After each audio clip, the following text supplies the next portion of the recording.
A kam gjona thot që nuk shkoj të kunati edhe të kunata pasi s'kan lanë dredhia rran pa na ba në sy pashtu edhe fshehurazi apo tinza. Kunati edhe kunata nuk është obligim që ti me shku të ta. Nuk është obligim. Nëse ke për qëllim kunati vllai burrit, burri e ka obligim me majt lidhje të farefisnore me vllain e vet.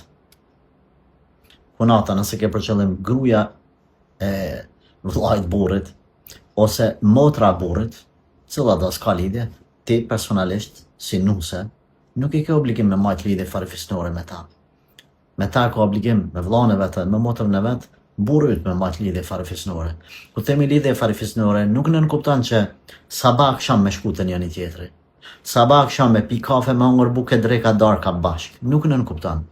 E shet që kanë zullumin e madh, kanë shpifjet e mëdhaja, rana e tjerë dredhina, çka vetëm në raste emergjente, në raste të një fatkeqësie, Zoti na ruaj, një vdekje, një smundje, një fejes, një darsëm, shkon gjysorë, ja bën për hajër burrit, nëse dën ti me shku, edhe shet që është e arsyeshme me shku, mirë është me shku.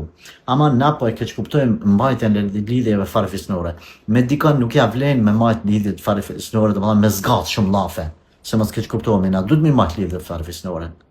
Mos më okuput prej tane, por nuk nënkupton që na ma shku me i përqaf ata dhe me jo pull durët edhe kamët edhe me mendu ata që ky s'ka qare pa mu se Zoti obligon edhe aj me dal meq. Jo.